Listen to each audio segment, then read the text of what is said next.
not so in relation to this committee. Did any member of this committee approach NAMA? In relation to the report? Yes? No. No, okay, that's that cleared up. No. So I'm going to suggest to you, and I'm going to ask a number of questions again because my time is limited, but I'm going to suggest to you that you went to the paper to shape the narrative because you did not like the findings. And I have an open mind, and I've read all the document, and now I'm now putting it, you haven't read all of the information, that you were shaping the narrative. That's what you were doing in the papers in relation to they're not conclusions, but the facts as set out by the Controller and Auditor General. A, you didn't accept them, and B, you decided to shape the narrative. Yes or no? We decided to answer the really big issue. I mean, what was the headline? The headline was NAMA has probably cost the taxpayer $190 million. We don't believe for a minute that we did, and we have, I think, a very, very strong case. And it's interesting, a lot of the debate today, I'm sure it'll move back there, but it has moved away from that issue of price. It has moved away from discounts. And yet, at the end of the day, you know, if that report had said that NAMA took no view on whether NAMA lost or gained, I'm not sure there'd be the sort of noise around it. So it was absolutely legitimate for us. Well, I'm suggesting to you it wasn't, but in any event, we're coming back to the report, and it says a lot more than just the price. Okay, and it seems to just now, Mr. Daly. Yeah. It seems to me that all of ye, want to shape the debate around the price and the price alone, so that we're fighting over figures and who said what, as opposed to the substantial statement of facts in the Controller and Auditor General. And today was the first time that you put in conflict of interest into your report. Prior to that, you simply dealt with, and I have the documents here before me, you simply dealt with the issue surrounding the money and the difference in value. So what I'm asking you today now is a number of things in relation to the sales process. You have repeatedly, and NAMA has repeatedly pointed out that there were 9 bidders or more, and that it was open to all of the 9 bidders. Now, again, I'm going to set out what I understand, which is completely at variance with what you have said. It was a limited, focused, time-based sales process, and Lazard were employed with limited instructions, and they got 3 bidders in the first initial attempt. They asked for 3 bidders. Is that correct? They approached 3 people first. 3, good, that's correct. Yeah. And of the 3 bidders, 1 came forward. That's what. Who was that bidder? Lone Star. Lone Star. And then they went back and invited 3 more bidders subsequently. Isn't that correct? Mm-hmm. Okay. And when they went the second time, 2 came forward? Yes. You have this at your fingertips because, I mean, you know. Okay. So now we have 3 bidders coming forward out of 6. There was never 9. There were 3 to start with, subsequently 3 more. Then subsequently there's a leak in February. And you're forced to go back and tell Lazard to get more. Isn't that correct? And out of 10 that come forward, they reject 8 and they get 2. Is that correct? At the end, there was 2 bids at the end. Now listen to what I'm asking now, please, Mr. McDonough. You've accepted the 3, so there was never 8. You've accepted subsequently there was 3, 2 came forward. And now I'm asking you, after the leak, 10 came forward. And of the 10, Lazard rejected 8 and accepted 2. Yes. Okay. So that's the process. And of those, you haven't dealt once, neither of you, in your papers or here today, with the reasons why they did not continue. Some of them withdrew, some of them refused to participate. And the Controller and Auditor General has set out reasons giving. You didn't deal with those reasons. They complained about that PIMCO had an advantage, having been in there for a very long time. You didn't deal with that. You didn't deal with the fact that others withdrew because the time span was too limited, the access to the data room was limited in terms of PIMCO having previous access for something like 8 to 10 weeks prior to the process. Isn't all of that correct? That's all set out in the report. Isn't that all correct? It's part of the reasons, yes. Okay, so that's correct. Now, what astounds me is that you didn't deal with any of that, and you persist in saying there were 9 bidders. When there was not, it was limited, and it was only after a leak. So that's my interpretation of the bidding process. In relation to the conflict of interest and how to... Just on the bidding process, Deputy. Yes? Yeah. I mean, the fact that two bidders actually were there in the end, there's all sorts of other logic that you could apply to why there were only two there at that stage. This was a large, complex, granular portfolio. Wasn't a good fit for granular for the public. A whole mix of lots of little bits all over the place. Yeah. Thank you. What we was called in a jumble sale the box of unmentionables. Just sorry, Mr. Daly, just one moment, please. I will be fair to you. You've had ample time to set out. You didn't set this out. You've repeated there were 9 bidders. I'm just correcting the record from what I've seen. That's simply all I'm doing. You haven't objected to that, and you would. 9 participants. I mean, we have never said there were 9 bidders. You did actually earlier on today, and if I picked it up wrong, I apologise. Well, if I said bidders instead of participants, was just okay. Now, in relation to Fortress, were they invited in? They were, yes. Okay. Are you sure of that? Yeah, Mr. McDonald. I understand that in Fortress were invited into the process. Yes, Fortress contacted me on the 13th of February 2014 about the bid process. I referred him to a colleague to contact him to let Lazarus know they were expressing an interest. So they came into the process, and it was Lazarus who wanted to. Who decided who recommend to us who should come into the process, and they came into the process. Yeah. Did Fortress have to write to anybody to get into the process? Did they have to write to any politician?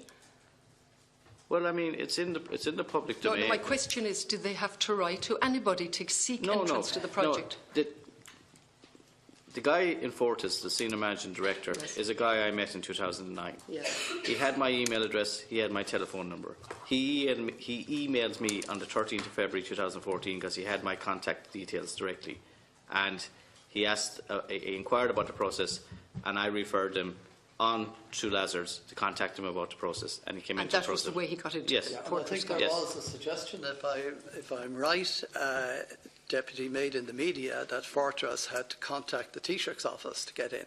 Yeah. There's no truth in that. The Taoiseach's office have confirmed it, and we certainly had nothing to do with the Taoiseach's. Okay. Now, the Controller and Auditor General, you've heard him this morning, talked about there could have been better follow-up in terms... Can I just follow through on one point? Yes. Because you talked about the reasons that people gave for exiting the process, but it was not just process, it was not just data room, it was not timing. Starwood, for example, gave 3 reasons. A lot of deals in progress, concern that they have advanced with Eagle, they'd spread too thin. In the absence of access to valuers, they didn't have the internal resources to price the portfolio, and they were being selective in which major portfolios to opportunity they follow. Blackstone, for example, said they were not particularly familiar with the Northern Ireland property market and don't typically invest in properties as small as the Tails. And at Lazard, Lone Star withdrew from the process, citing insufficient capacity, given the number of other... Mr. Daly, you're selecting as I'm selecting, and the point I'm making is... Yeah. There were bidders there who were unhappy with the process. Isn't that correct? They said that they were unhappy with the process. And that's reported in the Controller and Auditor General's. Okay, yeah. That's all I want. So if we go forward then to the follow-up, and you have listened, and when my colleague asked you a question, had you learnt anything? I have to say, I was absolutely astounded at your reply. Truly, I've only sat here since March, and I don't think this committee, I'm a member of this committee since I was elected.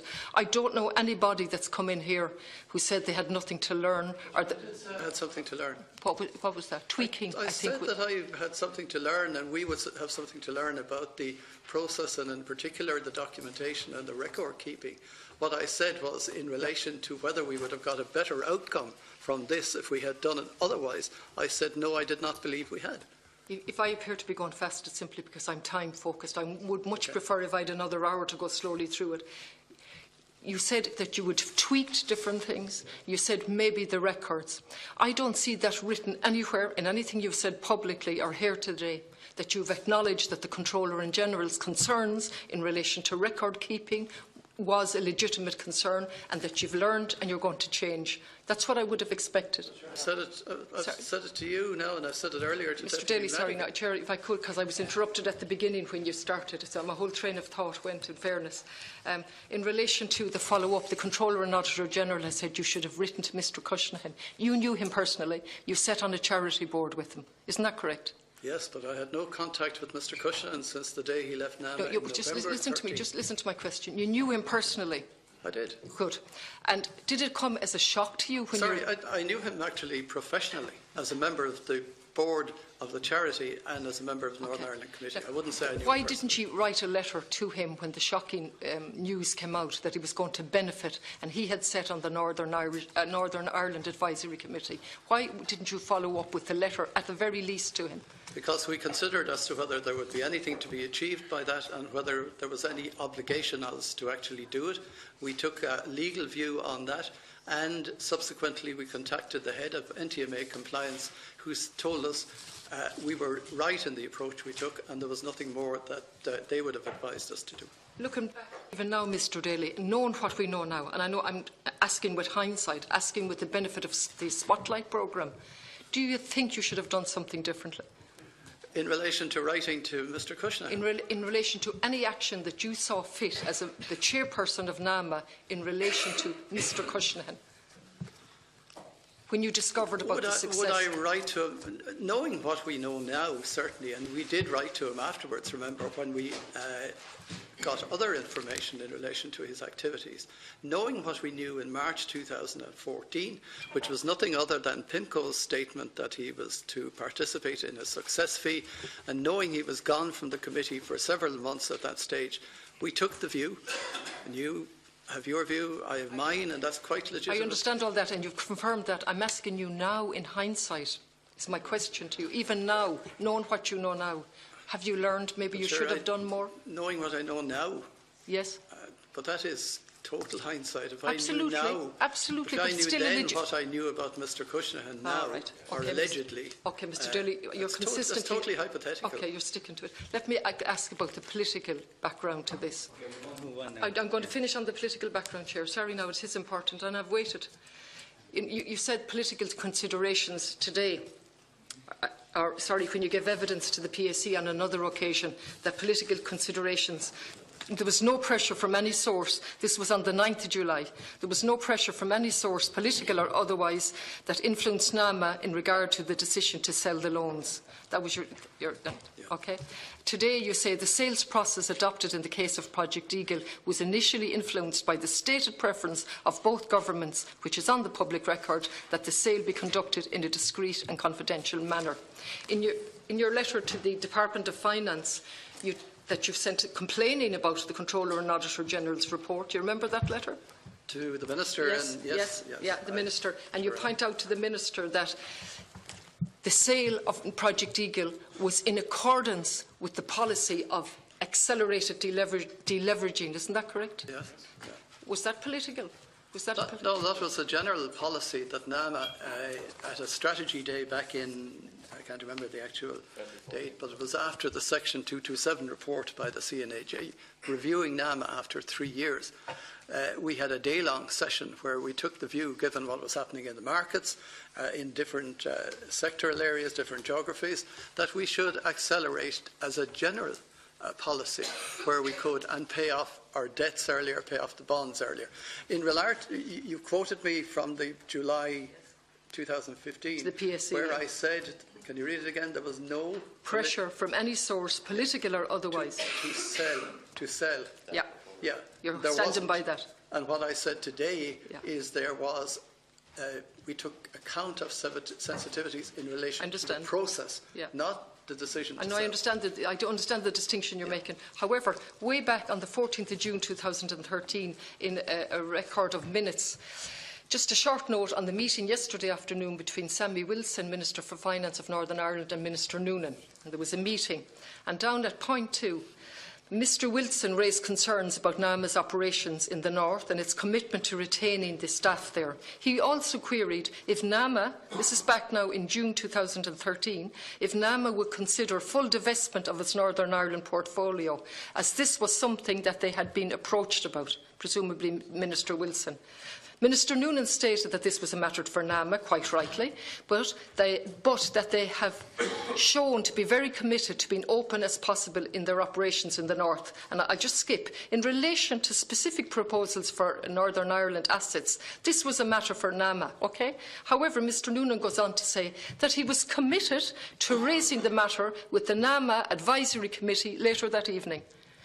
So Mr Noonan, the Minister for Finance, was going to raise the possibility of selling off a portfolio of Northern Ireland property back in June 2013 to the Northern Ireland Advisory Committee. Sorry, that's not the Northern Ireland Advisory Committee, Deputy. That was a NAMA Advisory Committee, which or a Ministerial Advisory Committee on NAMA, which Minister Noonan set up in 2011. It was comprised of, it was chaired by Michael Gagan from HSBC. There was Dennis Rooney and myself. So it's a totally different entity. Different than the North. Yeah. It's down here as the Northern Ireland. Sorry, no, I will finish here, but just on the of accuracy, it's down here as the Northern Ireland Advisory Committee. Well, it certainly wasn't. It certainly wasn't. I take it those are minutes from the Department of Finance, is it? Well, it's actually Declan Reid at the top. From Gary Hines sent to Anne Nolan, copied to so on. I think that's a it's a mistake, is it? A mistake. Okay. Minister, just for the record, Minister Noonan, nor indeed I think Minister Lennon ever met the Northern Ireland Advisory Committee. No.